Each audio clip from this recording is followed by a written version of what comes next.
Olá, sejam bem-vindos a mais um Pode Mais Podcast. Em tempos de fake news e inteligência artificial, nunca se precisou tanto de um jornalismo sério como agora. E para falar de jornalismo, nós estamos recebendo aqui hoje o jornalista, locutor, radialista, analista econômico, Nino Bellieni. Não se esquece do jiu-jitsu, por favor. Ah, é, e lutador. Uma arma humana. Um perigo. Não uma besta enjaulada. Quem é que é a besta enjaulada? O Cristiano Ronaldo. Cristiano Ronaldo. É porque eu gosto tanto do jiu-jitsu que ele incorpora a minha vida, embora nem todo mundo se lembre disso mais, mas ele faz parte do meu ser. O jiu-jitsu me ensinou muito mais do que a faculdade de comunicação. Sim. Falando em comunicação, como é que você começou com o jornalismo? Primeiro cumprimentando, né? Isso. As pessoas como você que me receberam aqui, você e sua esposa Gisele me receberam aqui nos seus estúdios, que é próximo da sua casa. A gente anda alguns passos, está no seu estúdio. E isso, a Beira Rio, muito bacana aqui. Então, muito obrigado por me receber e por ter me convidado. Sempre muito bem-vindo, meu amigo. Uma presença como a sua só engrandece, só edifica, né, o nosso programinha aqui. Nino, fala de você um pouquinho, né? Eu sei que é meio clichê, mas quem é o Nino? O Nino Bellieni, um nome maior, que muita gente acha que é colado um no outro, Altevo Nino Bellieni dos Santos Júnior. Aí teve alguém que falou, então seu nome é Altevo Nino, você não gosta de falar. É porque o Altevo é um nome alemão, o Nino é italiano, Bellieni é italiano, Santos é português. O Altevo eu não me acostumei. Meu pai mesmo, quando era criança, ele era Tevinho, depois virou Altevo. Uhum. Meu pai tem a cara do Altevo, brincalhão, simpático, nome exótico que pegou no meu pai. Em mim eles me chamavam de Juninho, e aquilo não colou. Não colou. Quando começou a chamar de Altevo no exército, Altevo em lugares que eu não era conhecido. Eu fui criado na roça, a família de Morro do Coco, a família de Cardoso Moreira, mas eu fui criado no Morro do Coco. Mas Morro é do tudo. Coco é distrito de Campos. Hoje é um imenso distrito, mas Cardoso e Morro do Coco, na época em que eu nasci, eram lugares bem pequenos. Então a minha essência, eu fui criado num sítio, a minha essência é de interior. Eu sou 100% interior, o resto é casca. Sou da roça. E como é que o rapaz da roça virou o jornalista conhecido, famoso? Obrigado. Né? Obrigado. Você trabalhou na Manchete FM, você trabalhou na 97. Mas 97 Campos. Você foi pioneiro nas rádios aqui em Itaperuna também. Fui. Né? Fala um pouquinho dessa época da rádio também.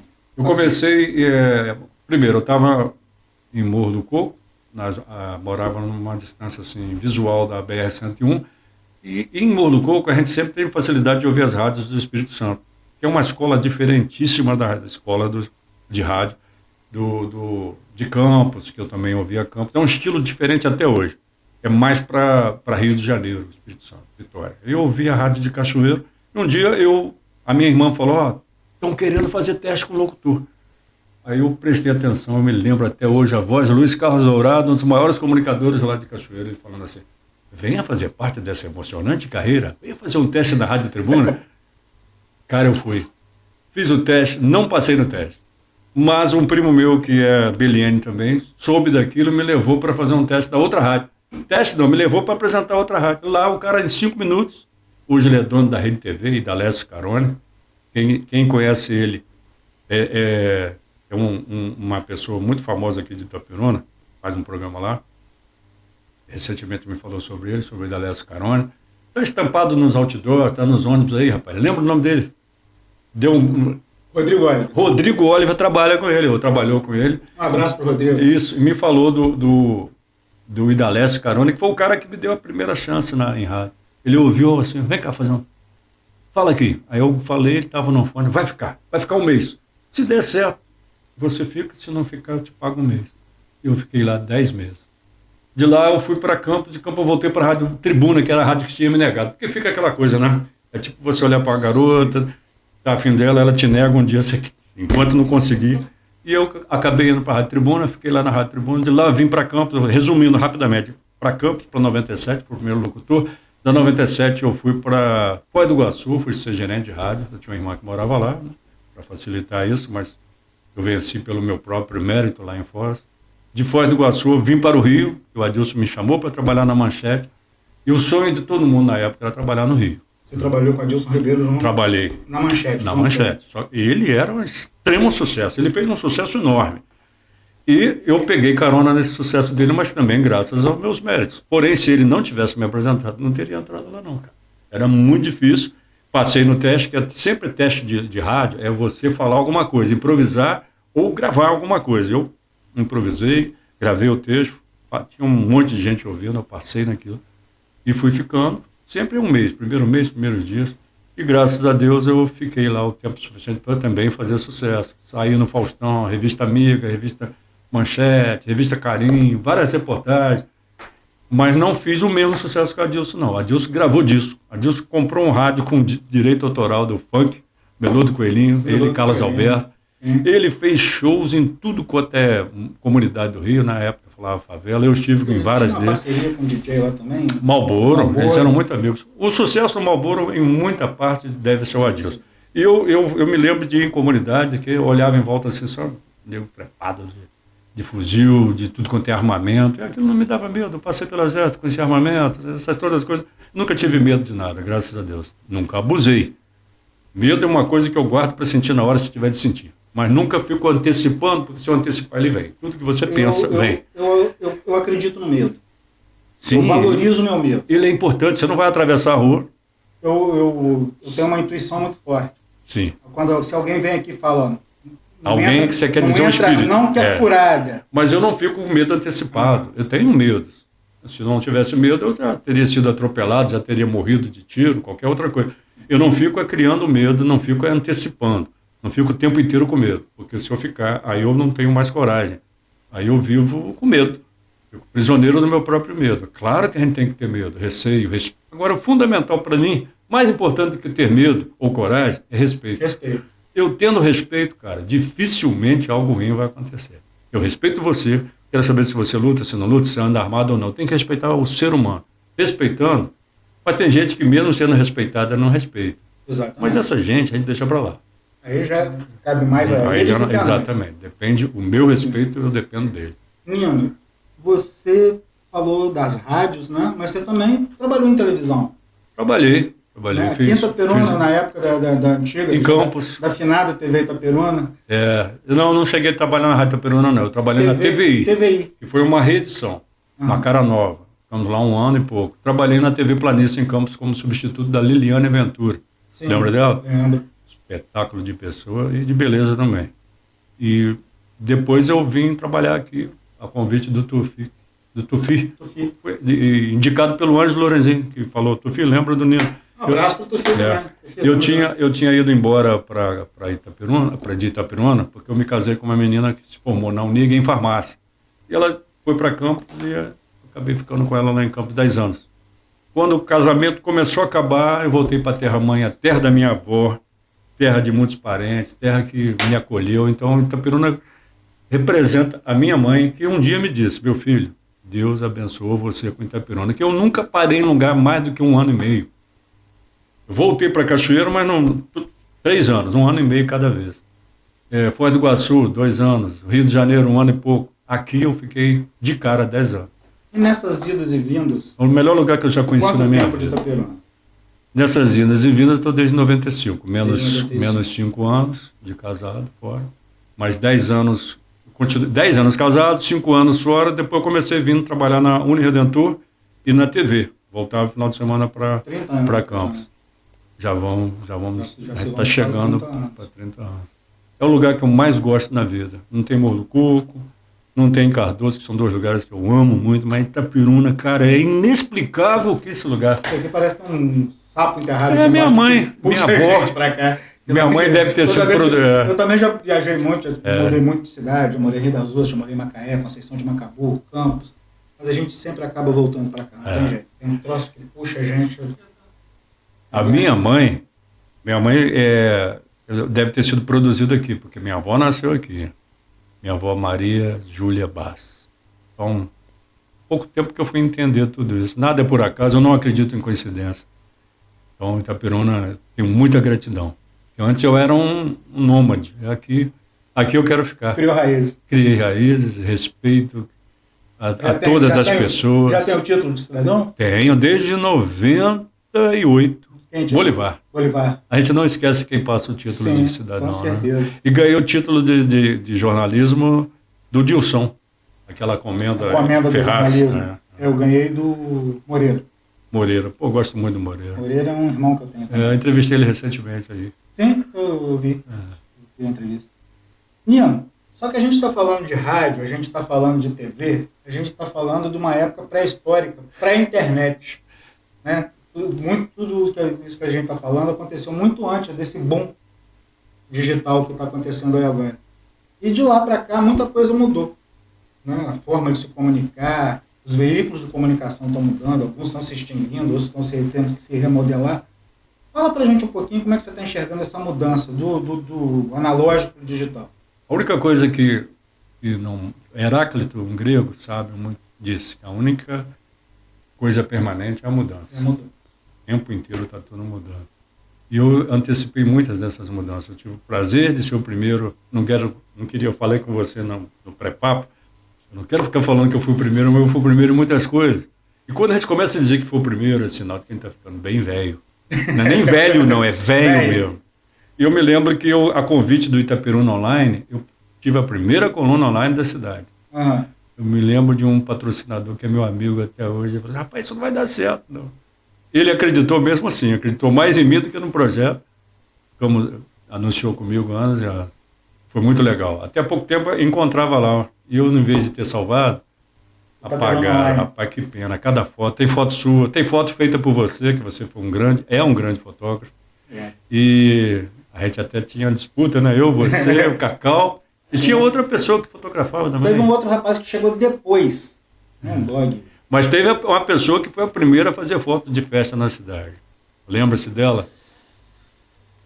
Olha, eu não estava... Ela fazia para um jornal, cobria para um jornal. Eu não estava em Itaperuna na época, mas eu escutei falar muito de um blog que tinha... Era uma senhora, uma moça, uma senhora de uns 40 anos, ela que fazia as fotos. Esqueci o nome dela, ela que fazia foto para os jornais. Me lembro. Ela era a primeira pessoa a fazer foto de festa. Aí quando eu vim, já tinha um pouco do digital, e o Book Jones e o Reinaldo, filho do Book Jones, me deram uma oportunidade antes de eu fazer jornalismo. Eu sou muito grato aos dois. E eu cometi uma indelicadeza com o Reinaldo, porque um dia eu aceitei um convite do André e fui para o jornal Itaperunense. Uhum. E aquilo não foi legal. O Reinaldo é meu amigo pra caramba, mas eu sei que ainda bem que o pai dele na época nem percebeu André isso. Garcia? Eu fui trabalhar com a André Garcia, deixei o Itaperuna. Saí do Itaperuna deixei a tribuna para trabalhar no Itaperunense. E eu não me arrependo de ter feito isso, eu me arrependo da maneira como eu conduzi. Eu não falei com o Reinaldo direito. Fiquei, sabe, quando é mais jovem, a gente fica às vezes com vergonha de falar, eu estou saindo. Não precisava. O Reinaldo e o pai dele foram. O pai dele falou assim: um dia você vai ser mais conhecido como jornalista, como radialista. O pai dele acertou. Seu Book Jones, fantástica pessoa. Eu acho que a gente tem que saber chegar e saber sair, né? Tem que saber deixar as portas abertas. Eu não pisei na bola. A bola é que ficou debaixo da minha sola. Ou seja, eu fui indelicado. Desculpa que mexer com o seu patrocinador. Deixar aqui o nosso patrocinador aqui. Eu fui... Oficina da Mata, gente, a melhor pizza da cidade. O importante da vida é a gente poder reconhecer que errou. Eu errei. Não fui desonesto, mas fui, eu diria, de uma forma delicada. De uma forma delicada, eu digo que eu fui indelicado. Mas ele é meu amigo até hoje, um cara muito bacana. Sim. Que é um engenheiro e tanto. Na época ele já era engenheiro, mas ele passou num concurso e hoje ele vive da engenharia. Você está falando aí da época dos jornais de papel, né, cara? Eu tive o prazer de ser colunista. Bons jornais, tivemos o Regional, tivemos o Noroeste, né? Do Elias Meire, que hoje é um canal de YouTube. Sim. Né? Tinha o jornal do André, o Itaperunense. Ainda existe, o Itaperunense ainda existe. O Jornal existe. Brasil Novo. O Itaperunense existe online. Aham.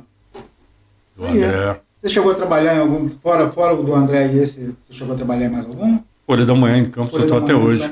Aliás, foi o primeiro de todas as minhas profissões, depois de ter sido marceneiro, ter trabalhado na roça, roçando mato. Sério, acredite se quiser. Eu sempre conto essa história, que a primeira vez que eu fui roçar mato, o calo veio imediato, eu rasguei a camisa, enrolei o cabo da foice, e os amigos que eram mais experientes, eles lembram disso, até hoje eles dão risada. Rasguei a camisa para poder segurar o calo. Depois eu já adquiri uma luva, né? Mas foi um dinheiro honestamente suado, foi esse, roçar mato. De uma companhia que precisava de gente para colocar marcos de telefonia no alto dos morros. E fui também ajudante marceneiro, fui preparador físico de futebol. E Trabalhou campeão. no futebol também? Poxa, onde eu aprendi muito.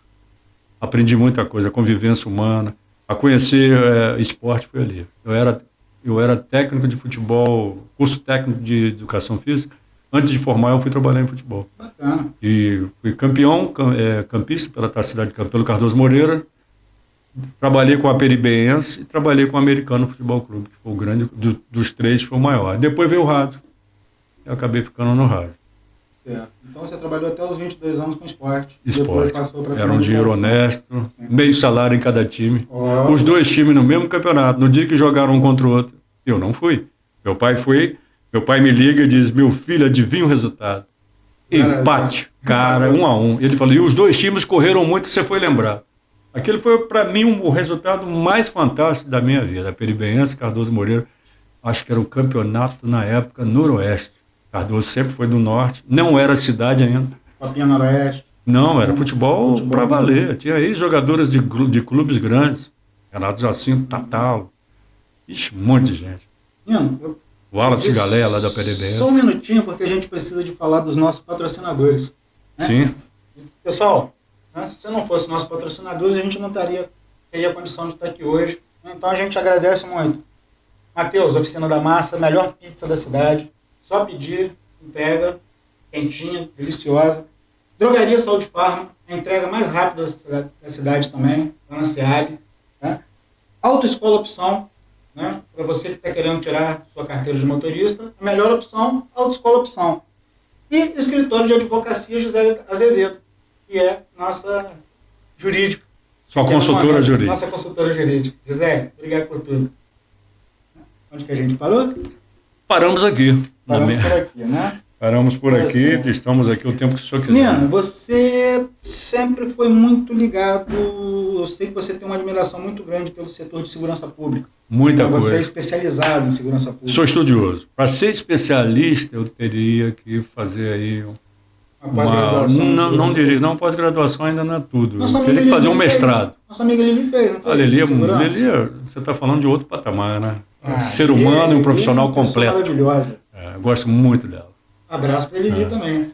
Mas eu diria que eu deveria viver só de estudar isso, para ser especialista. Sim. Eu estudo, mas não sou, e sou prático. Tenho muita história para contar, mas não sou um especialista, sou um estudioso. Tá certo. E segurança, né, tem a ver com tudo, não só o bem-estar da população, mas influi no turismo, né, porque, por exemplo, se uma cidade for considerada uma cidade violenta, nunca vai ter um turismo que o Rio contradiz isso. O Rio contradiz mais ou menos, porque né? É o Rio. Porque muita gente deixa de ir para o Rio, conheço muita gente que tem medo de ir para o Rio. E na cidade onde mora a violência está tão grande quanto. Exatamente, mas não só no Rio. Não é o Rio a cidade Sim. mais violenta do Brasil, mas é um espelho, né? É um espelho. Mas não é a mais violenta. É porque eu acho que é onde as pessoas deixam correr mais frouxo. Né? Não, é questão de estatística e de o fato de ser sede de televisões. Sim. As televisões vivem do quê?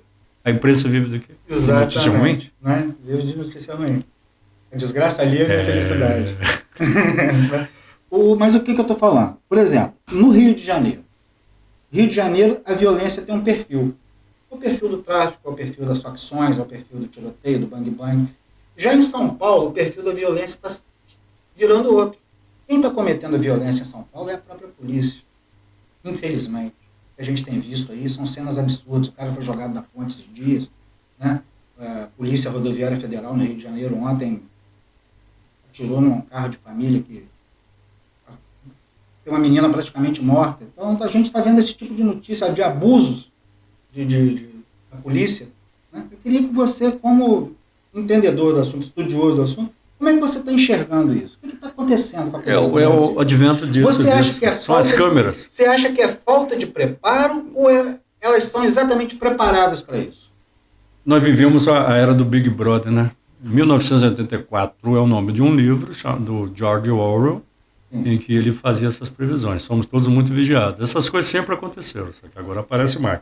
E por incrível que pareça, a violência cometida por não os policiais, ela é muito grande, já não se fala tanto quanto. Sim. É genérica, mas se um policial comete um erro, o erro dele tem uma proporção muito maior. Sim, mas do bandido a gente já espera a bandidagem. Sim, a gente já espera, mas não podemos concordar. Não podemos concordar, mas podemos. A gente, do bandido a gente espera. Agora, a gente está sendo agredido por quem deveria nos proteger.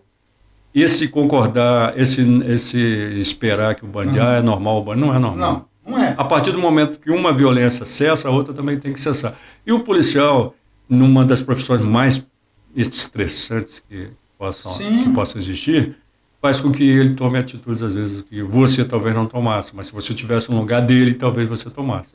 Estou falando porque são imagens que chega um momento, sim, chocam, mas a gente tem que se chocar também com a violência que é considerada comum. E dificilmente, quando a gente ouve alguma coisa em relação à bandidagem, venha setorizando assim, foi um bandido que atirou, não. Sempre leva a suspeita para outro lado. Há uma perseguição de uma certa parte da mídia, não estou falando de você, mas uma certa perseguição contra o policial, eu noto isso claramente. Porém, o fato de eu entender que o policial está estressado, que ele está acostumado a viver de forma escorraçada, não tem tranquilidade nas grandes cidades, principalmente não tem nenhuma tranquilidade policial, isso não justifica que ele faça. Explica, mas não justifica. Sim, mas... E é um assunto muito delicado para te responder assim, num podcast tão bom quanto o seu, e por isso mesmo que é bom, mas assim, demoraria muito tempo, envolve aí muita coisa. Eu fiz a pergunta porque eu sei que você tem que perguntar. Entende do não, assunto. Eu não entendo. E tem a sua opinião. Eu gosto de estudar sobre. A minha opinião é essa. Agora, a realidade policial que a gente vive aqui em Itaperuna já é diferente da realidade de Campos. E se nossos policiais aqui derem uma afrouxada, a gente fica igual a outras cidades, onde não há mais controle, não há mais controle. Também Itaperuna está indo para um caminho muito estranho também, porque a média de assassinatos nos últimos anos vem crescendo exponencialmente. Agora, você acha que é a segurança que causa isso? Não é? Começa lá na educação, começa na oferta de mão de obra. Tudo isso se explica, mas não se justifica. O jovem, ele cresce numa comunidade pobre, ele vê outro garoto filho de rico, numa situação muito boa, e ele tem vontade de ter aquilo, e ele vê o colega trabalhando, não consegue chegar onde o rico chega, então ele começa... E o poder do Estado também não colabora. Aí vem aquela facilidade. Não tem uma educação, não tem uma oportunidade. Começa na cabeça fraca dele, eu vou por esse caminho aqui, porque eu vou ter meu cordão de ouro, vou ter meu celular, vou ter a minha gatinha, e aí vem um monte de coisa. Mas é muito mais complexo do que um simples estudioso que eu posso tentar te explicar aqui. Você acredita que tem solução? Tem. Eu não acredito muito no meu Brasil, não, mas ultimamente eu tenho ficado muito decepcionado. Com todos os aspectos, seja esquerda, de centro ou direita. Eu noto... Hoje eu vi uma opinião de um cara que até faz podcast, uma opinião muito sensata. O pessoal da esquerda defende o líder da esquerda, seja lá quem for, de forma absoluta. Se eu fizer uma crítica verdadeira, ele vai defender. Se eu fizer uma crítica verdadeira ao cara da direita, o pessoal da direita vai defender. E nisso tudo, tem gente se beneficiando com isso. Na questão da ideologia, até que não chegou tanto ainda para as pequenas cidades. Né? O eleitor das pequenas cidades, ele vota muito mais no amigo, no conhecido, no camarada, do que por ideologia. Né? Já nos grandes centros já é o contrário. Né? O pessoal vota mais por ideologia. Eu estava conversando com uma águia da política esses dias atrás, ele estava falando comigo... Ela pousou para falar com você ou você voou até lá em cima? Trocamos uma ideia, né? Ela estava num galho, eu estava no outro. Aí o que acontece? Ela estava falando comigo o seguinte, ele, né, no caso, né, senhor. Fred, lá em Brasília funciona da seguinte maneira. É um circo, é um teatro. Está lá o pessoal, lá no Congresso, eles estão discutindo, estão brigando, estão debatendo, um xingando o outro, um falando que a esquerda é ruim, outro falando que a direita é cruel. Só que quando eles saem do plenário, apagam as luzes, vai todo mundo para o mesmo restaurante tomar champanhe, comer caviar com o nosso dinheiro e perguntar qual vai ser a treta do dia seguinte, qual vai ser a cortina de fumaça do dia seguinte, para poder distrair a atenção. Essa pessoa que falou com você já esteve lá, né? Sim. Caramba. É isso que a gente ouve falar, assim. E as pessoas aqui... E aí o pessoal brigando por causa de direita, esquerda. Zangando, famílias. Na realidade, tudo farinha do mesmo saco. Mas tem jeito, a gente não pode perder a fé, não. Não podemos mascarar, o cara é da direita ele pode tudo, o cara é da esquerda ele pode tudo. Não.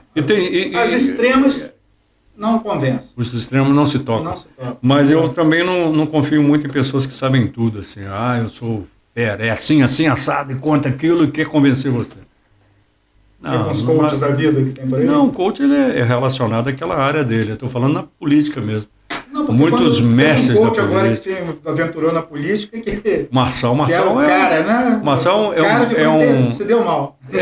Falhou. Um pequeno grande erro dele, que foi aquele negócio dele usar uma assinatura falsa, né, cara? Tem coisa que exacerba. Ele estava indo bem. Aquilo ali foi o escorregão dele. Foi o pior dos escorregões. Mas é um grande comunicador. Sim. E tem gente que está do lado dele, não importa se ele errou, não. É isso que a gente está vivendo. Nós estamos vivendo uma cegueira muito grande. Exato. O pessoal está endeusando políticos, todos. E mesmo que o cara seja todo errado, por mais errado que o cara seja, a pessoa está ali, ó. Se aparecer alguém muito certo, pneu. Se aparecer alguém muito certo, vai ser crucificado. Literalmente. A gente estava falando do passado, né, do analógico, agora a gente já está falando do digital, e você agora está com o seu programa também, você participa lá junto com Elias Meiber e com o Ângelo Lorenzini. Começamos juntos, agora cada um com o seu espaço. No mesmo espaço, mas no espaço virtual separado. Sim, cada um tem o seu programa. Sim, foi muito bom fazer um programa. Continua Noroeste News? Não, é o PNB. Pode ser PNB. Podcast Nino Beleno ou programa Nino Beleno. Eu prefiro programa. Não tem como, que né? dá no mesmo. O pessoal até hoje me chama de Fred de Tá de Boa. Fala, tá de boa. Que legal, Fred. Por que você não volta com um quadro chamado Tá de Boa? Eu tô pensando. Aí bota foto. A gente tá com o blog, tá com o Progresso. E eu tô pensando Desperdiça essa marca, não? Uma página, né, dentro do blog, uma coluna dentro do blog só e aí foto. Você nem precisa ir lá, as pessoas vão mandar foto para você. Hoje em dia, agora tá assim. Antes era difícil comprar uma máquina. Antes era difícil ter noção de fotografia. Hoje, sim. Todo mundo tem um celular na mão. Todo mundo tem um bom celular. Uma máquina que fala. Exatamente. Que toca música. Que é rádio, que é TV, que é tudo. Vamos falar do celular, né? O celular é um objeto que acabou com... Primeiro acabou com o telefone. Sim. Depois acabou com o relógio de pulso. Mas é legal usar relógio. Não, eu gosto. Legal. Mas ainda mais que tem um relógio digital. Ele acabou com o jornal, ele acabou com a rádio, ele está acabando com a televisão, ele está... Acabando com a vida de muita gente. Inclusive acabando com a vida de muita gente. Fisicamente, eu criei um calo aqui, porque há não sei quantos anos eu venho usando aqui. Aí tem um calo aqui, eu não vou fisioterapeuta, existem excelentes clínicas, excelentes fisioterapeutas, e eu não vou. Então eu tento mesmo curar, mas já teria curado se eu tivesse procurado. E eu tenho uma tendinite crônica no braço esquerdo, que é o braço que eu seguro o celular. Exatamente. E o outro aqui acho que é cervical, aqui na lombar, por aqui é uma região, por causa de deitar-me e ficar fazendo isso. Então tudo isso está sendo corrigido, mas são detalhes que tá. E outra coisa, eu vejo na rua, isso eu não faço. Não atendo quando estou dirigindo. Se eu estiver esperando uma ligação muito séria, eu vou parar o carro onde eu puder. E não ando olhando, mas eu vejo senhoras, senhores, jovens, pessoas de todas as idades, vítimas disso aqui, ó. Vão atravessando a rua olhando para isso aqui, cara. A gente está falando do físico, né? Você está com calo, estou com tendinite, mas e o mental? O mental está detonando. Detonando. Ansiedade. Toda hora tem que olhar para ver se tem alguma coisa. Insônia eu sempre tive. Sempre durmo às 2 e levanto às 6. Qual jornalista que...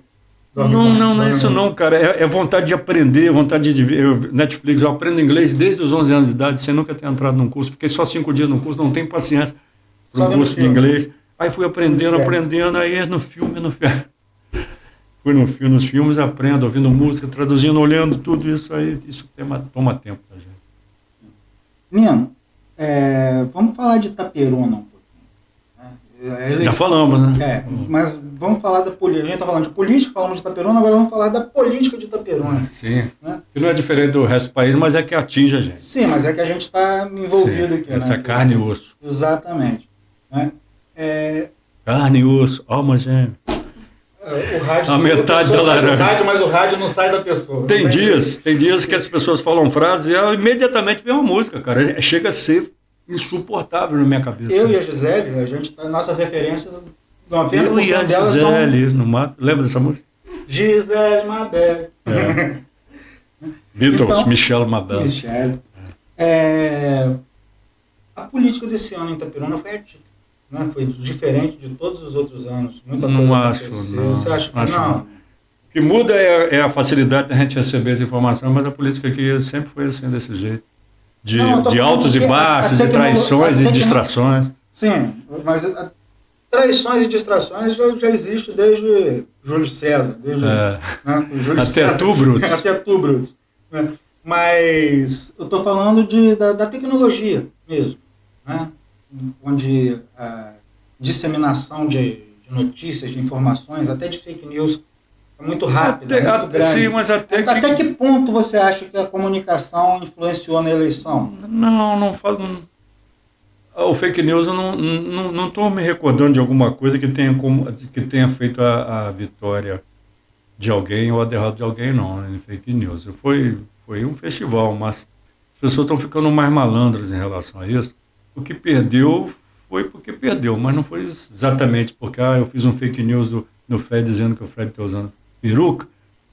Né? Aliás, eu e você podemos procurar um bom reimplantologista. Não vou querer, não. Não, eu estou falando, nós podemos. Podemos. Querer uma coisa, poder outra. Às vezes a gente quer, mas não pode. A gente pode, mas não quer. Eu me acho mais bonito, careca. Gisele pode tirar a dúvida. Mas isso seria um fake news, dizer que você está usando uma peruca. Você não usa. Mas o Fred está usando uma peruca. Eu não, mas um monte de gente usa. E usa. E é bem usado, né? Porque eu não percebo. Também eu não fico olhando para um homem para ver o que ele usa ou não usa.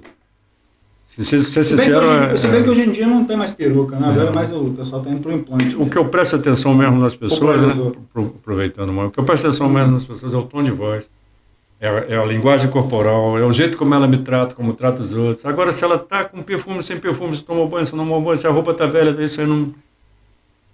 O exterior não me afeta. O interior é que me capta a atenção. É ali que eu evito muita armadilha de ser passado para trás, de ser levado por um negócio ruim, de ser envolvido numa conversa que atinge outra pessoa, de pegar uma opinião minha e distorcer essa opinião. Sim. Com todo cuidado acontece, imagina se eu não tivesse esse cuidado. É verdade. E também para reconhecer quem merece a atenção da gente. Com pessoas públicas, né? Porque, mal ou bem, somos pessoas públicas. E lidamos temos visibilidade e lidamos com o público. Né? Então, lidamos com gente muito importante. Sim, a gente tem pessoas financeira e politicamente muito importantes. Sim. Mas eu gosto mesmo de lidar com garçom, com gari, com varredor, com a pessoa do dia a dia, com o cara do comércio, com o taxista, com o camelô. Esse é que me ensina. Esse é que mostra pra gente a vida real. A vida real. E tem muita gente que acha que a vida é uma bolha, né? Aquela ou que é um outdoor, né? Mostra só uma coisa. Ou que é um outdoor. Atrás do outdoor pode ter uma lagoa seca. Você acredita que a internet virou um grande outdoor? Sim. É uma forma de não só comercialmente tentar iludir os outros. Mas pessoalmente falando. Sim, as pessoas estão vivendo em função disso. Eu vivo disso, não em função disso. Exatamente. Meu escritório hoje está aqui. A internet é ruim. A internet é ruim dependendo do ponto de vista. Mas se você for ver o lado da saúde mental, realmente a internet foi um desastre. Mas em termos de profissionais, para quem trabalha com comunicação como a gente, é fundamental. Eu não tenho mais patrão definido, graças a Deus. Nunca me dei mal com o patrão, mas é tão bom não ter um patrão definido, aquele do qual você depende, né, para tudo. Para sair, para pedir uma folga, para pedir um aumento, para ser reconhecido. Então, são vários patrões, vários patrocinadores, muitos amigos. Daniano, a gente, como você falou, a gente se resguardando já é complicado. Se a gente não se resguardar, complica, né? Sem perder a autenticidade. E a gente se resguardando, as pessoas ainda criam fake news ainda com a gente, né?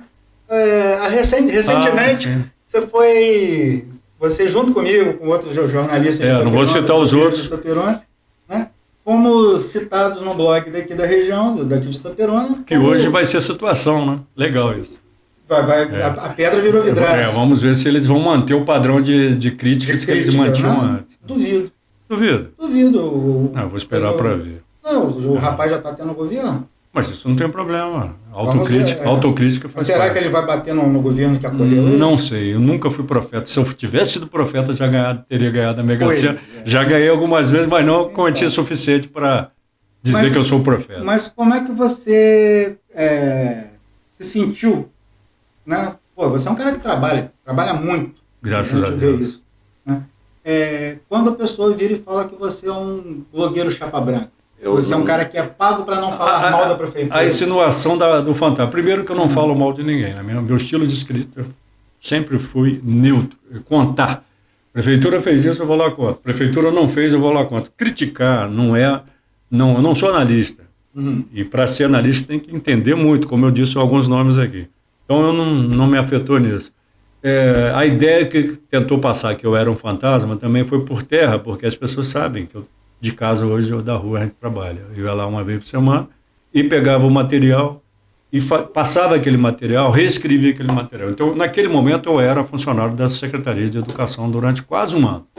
Não me atingiu. É sério, não estou aqui fazendo tipo. Eu tenho estudado não só segurança pública, como segurança pessoal e mental, para não me deixar atingir. Eu vi que era uma forma de atingir, não a mim, mas ao governo do momento para o qual nós trabalhamos. Você trabalhava todo dia fisicamente. Eu estive lá no Poliesportivo, você, batia Jefferson. De segunda a sexta, de 7 às 5 da tarde. Os colegas que foram citados, todos eles tinham um vínculo de ir ao local uma vezes mais por semana, de pegar aquele material, mesmo de casa, hoje isso é possível. Então, não me atingiu, porque o que vale, cara, é quando você está dentro de você aquilo que você realmente sabe. E não me atingiu, não atingiu. Eu tenho amigos que ficaram tristes, mas não ficaram também desesperados. Você ficou triste, mas não ficou desesperado. Não é desesperado, e triste. As pessoas que fizeram. As pessoas que fizeram quando isso. A gente trabalha e a pessoa fala que a gente não está trabalhando, é sacanagem. Sim, não deixa de ser. Falta de mas eu aprendi duas coisas nessa vida. Ou eu parto para a justiça, que é um bom caminho, e cheguei a pensar nisso, mas ou eu ignoro. Porque se eu ficar no meio termo, eles estão dizendo que eu sou isso, sou aquilo, será que... Você começa a achar até que é, porque a pressão é tão grande que você passa a pensar, será que eu sou um vagabundo? Será que eu nunca fui lá? Será que eu nunca escrevi nada? Deixa o inimigo entrar na cabeça. Não deixa o inimigo entrar. Então, isso é autocontrole. Isso não aprendi da noite para o dia. Eu sofri para aprender. E hoje eu não abro mão disso. Então, eu não me atingiu mesmo. Só que eles se expuseram. Porque uma hora vai chegar a vez deles. Chegou a vez deles, né? Agora eu quero ver. Só o começo. Mas eu não desejo para ele, ou para eles, ou para as pessoas que fizeram isso, assim, que se arrebentem. Não, cara, eu não desejo nada. Eu desejo para mim. E desejo o melhor para todo mundo. Mas eu não fico focado nisso. Não há necessidade de vingança. Já me vinguei muito. Vinganças bem tramadas. Me fizeram mal, Caramba, se eu contar aqui... Foi muito de vingança, você que não sabe, Fred. Você que não sabe. Na primeira oportunidade, você lembrou, já está se vingando. Chega uma pessoa aqui e fala, Fred, eu preciso da sua opinião. Eu contrato fulano para fazer isso ou Beltrano. Você vai se lembrar daquele que te fez mal, você vai citar o que te fez mal? Isso já é uma vingança. Você vai lembrar de alguém que foi legal com você e que você sabe que é bom profissional, não porque é legal. Você não vai falar do cara que te fez mal, porque senão você vai botar o seu amigo que está pedindo uma opinião numa fria. Sim. Então, vingança ela é... Um prato que te come frio. É um prato que te come frio, porque na verdade quando você é vingativo, você se ferra. As vinganças que eu cometi, nenhuma delas me dá paz hoje. Nenhuma. Mas, na época, foi a alternativa que eu tive. Então, aprender a cuidar de mim e... Se eu projeto alguma coisa em você, se eu acho que você é aquilo que está dentro de mim que está projetando, cara. Então, se eu acho que você é um cara bom, é porque eu estou com uma coisa boa aqui dentro. Agora, você tem que ser muito mal para eu... E aí eu não sou juiz, que leva anos estudando, fazendo advocacia, fazendo pós-graduação, depois no tribunal, no rala e rola, erra, acerta. Um juiz demora e ainda erra. E é juiz, ganha para isso, o cara são estudadíssimos, tem uma equipe. E eu vou olhar para a pessoa e vou jogar ela assim, esse cara aí, não. É mais embaixo o negócio. Eu tenho que ter muito cuidado com o meu coração, cara. O meu coração é que faz a diferença. Mas é que existe gente ruim, existe. Que gente má, existe. Que existe gente dissimulada, existe. Gente narcisística, psicopata, nossa. Mano. Então as pessoas... Conheço muito. Tipo assim, eu achava que eram pessoas... Mau caráter. Mas é mais do que mau caráter. Mas aí você vai, com o tempo, você vai vendo que aquele mau caratismo tem um fundamento. É uma coisa... Psicológica. Né? Psicopática. Você acredita em recuperação de caráter? O sujeito nasce normal, mas vai adquirindo vícios de comportamento, de pessoas maldosas. Você acredita que ela se recupere, que a fé recupere, a religião, as porradas da vida? Cada caso é um caso. né? Eu Você agora é o entrevistado. estudo muito, eu já estudei muito os 12 passos. Conhece os 12 passos de Alcoólicos Anônimos, Narcóticos Anônimos? Conheço, mas nunca estudei, não. Os 12 passos são um programa de recuperação de vida, recuperação de caráter, recuperação de autoestima, né? E dentro do alcoolismo, dentro das drogas, quando a pessoa está ali no vício, ela tem muitas falhas de caráter. Ela rouba, ela mata, para sustentar. Não significando necessariamente que ela seja uma pessoa má. Ela está naquela condição ali. E a partir do momento que ela toma consciência de que aquele vício está prejudicando ela tem um firme propósito de se livrar daquele vício, né, começa ali um processo de recuperação. E os 12 passos têm esse roteiro, esse cronograma de recuperação, onde você pede desculpas para as pessoas que você ofendeu, onde você faz todo um retrospecto da sua vida, né? E eu acredito sim, nesse sentido eu acredito na recuperação das pessoas. Mas o psicopata não se recupera, Mas o psicopata não se recupera. É fascinante, né? Exatamente. Fascinante. A gente tem que entender um pouquinho para poder não ser vítima deles. São manipuladores. Começam te elogiando, começam trazendo você para o lado. Quando eles sentem que está ali, que é a dependência financeira, emocional mais do que financeira, ele vai usar, ou ela vai usar, que mulher em menor grau também é psicopata, mas vai usar. E vai fazer gato e sapato, né? Eu acho que o psicopata, independente do sexo e da idade, da condição social, tem todas as situações. E tem o narcisista que é quase igual ao psicopata, muitas semelhanças, mas não pode se dizer. Né? Isso é bom trazer alguém aqui. Vamos falar, traz o Dr. Rafael Capita, um bom nome para você trazer. Rafael Capita? Cara, o cara é fantástico. Ele é o quê? Psicoterapeuta, hipnólogo, olha, bacana. Psicólogo, e simples, muito bom profissional. E a cidade tem muitos outros profissionais, né? Eu vou falar com ele, eu fiz uma sessão de hipnose com ele, é fantástico. Funciona. Eu até conto aqui, como eu contei lá no meu podcast. Sim. Meu pai mandou fazer, com 9 anos, mandou eu desmontar um liquidificador. Eu desmontei literalmente todos os parafusos, todas as camadas do liquidificador, o motor, tudo. E aquilo aborreceu meu pai. E ele foi rude comigo, coisa que meu pai não é, cara. Ele é explosivo, mas comigo na vida tinha sido 2 vezes. Uma porque eu errei, realmente apanhei, a única vez dele. E nessa situação, que eu era uma criança, as palavras dele, reforçadas pela minha mãe, assim, teu pai não gosta de você. Aquilo não foi legal para mim. E eu venho trabalhando isso muito tempo, fiz uma sessão com o doutor Heitor, que também é excelente profissional, embora eu não viva mais disso, Heitor, fundador da Redentor, excelente pessoa, excelente pastor, um grande amigo. E fiz agora com o Rafael, na primeira sessão já, cara, é incrível, cara. E às vezes a gente... Eu vou explicar para você como é que funciona, do meu ponto de vista de leigo.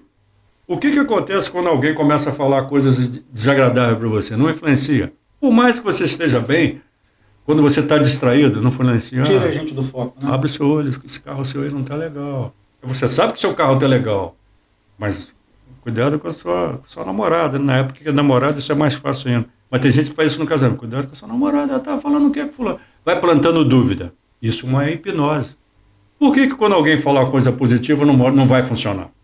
Por que só tem que funcionar quando é ruim e funciona quando é ruim? É o poder da sugestão, no caso. Então, a hipnose, ela trabalha o lado bom e funciona. Ela consegue limpar aquela erva daninha que todo mundo tem na cabeça. É igual as pessoas que falam, não acredito na lei da atração, não acredito no poder do pensamento positivo.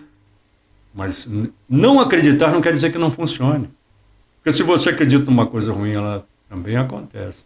Porque você não acredita no que é bom, abre espaço para o que é ruim.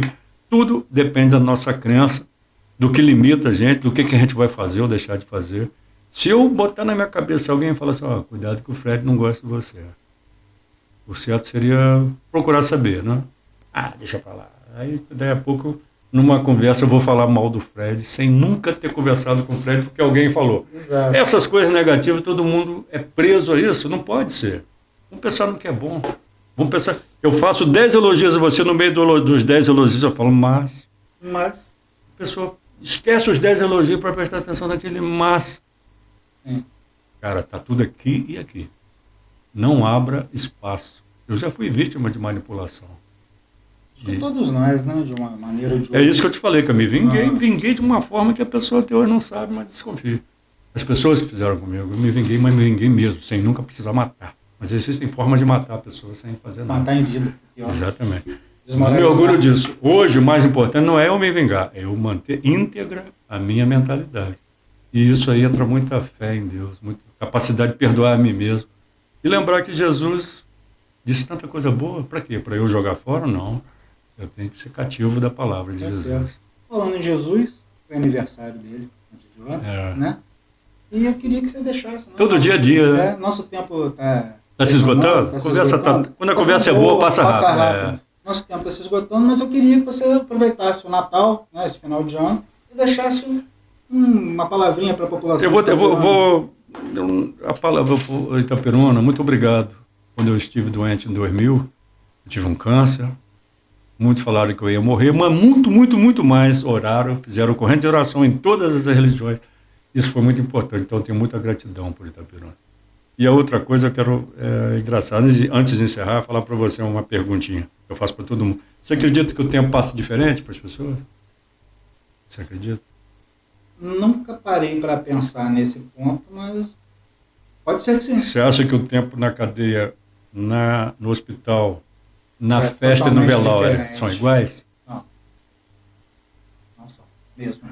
Na cadeia a pessoa sofre muito. Nunca estive e Deus estará comigo para nunca precisar estar. Mas hoje você pode ser preso por causa de um acidente de trânsito.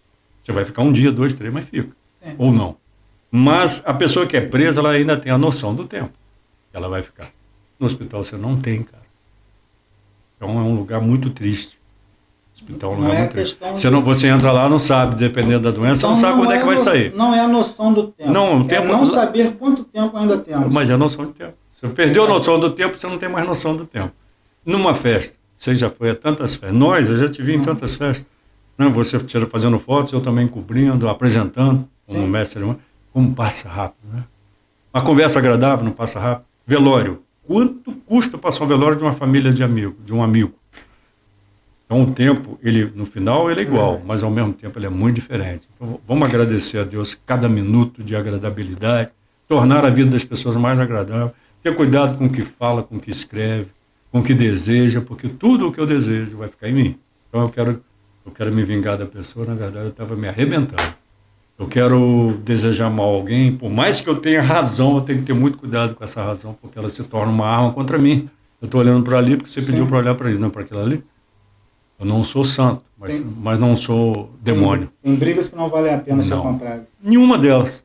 Para se defender tudo, para comprar não. Então, repetindo, eu não sou santo, mas também não sou demônio. Eu sou um filho de Deus que todo dia aprende, que quer ser melhor, que quer levar para as pessoas paz, cara. Que a minha presença não seja rejeitada, como eu estou, às vezes, numa mesa, o cara está na outra mesa, tem gente falando mal dele. Eu posso até sair dali e ser o próximo a ser falado.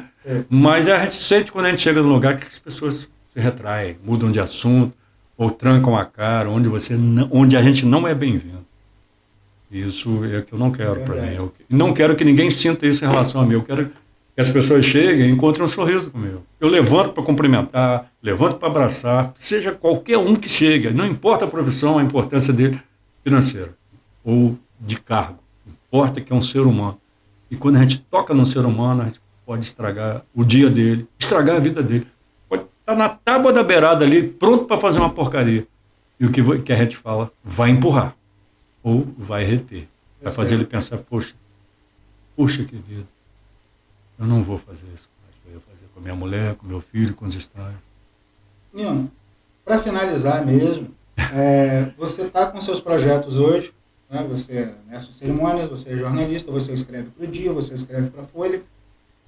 Boletim para as rádios, da 103 FM, Rádio Transmaria, estou de férias nesses... Noroeste News. Estou de férias no Noroeste. Esses são os projetos atuais. São programas. Projetos para o futuro, então? Aí é projeto. Eu sempre corrijo as pessoas de forma educada, acho que estou sendo, quando ela fala, vai ter aí o projeto da política que vai fazer isso à escola. Não. O projeto é agora que está sendo pensado, virou realidade. Virou realidade. É igual o seu programa. O seu programa, você está apresentando, não é mais um projeto. No momento, tenho algumas ideias, alguns convites, mas nada Por enquanto nada. Eu aprendi a não falar antes da hora. E até mesmo Sim. quando acontece eu não falo. A Bíblia fala sobre Você isso. faz muito bem. Sou muito seguidor da Bíblia. Do meu jeito, mas seu. Gente, então, tivemos aqui hoje a presença magnífica do nosso amigo Obrigado, Nino Bellieni, muito obrigado. né, um grande jornalista, um grande comunicador e uma grande pessoa. E para você que gosta de conteúdo como esse, se inscreva no nosso canal, acione o sininho de notificação para ficar por dentro de todas as novidades do nosso podcast e não deixe de compartilhar, que é para o YouTube entender que você gostou do conteúdo e poder indicar para outras pessoas também. Esse é o nosso convidado, Nino Bellieni. Obrigado, Nino, mais uma vez. Eu que agradeço a pizza da Oficina das Massas, muito saborosa. O café que a sua esposa fez. Tomei uma garrafa de café, minha bebida, não bebo mais álcool. Ótimo café, excelente. Pessoal, então, muito obrigado pela audiência e até a próxima.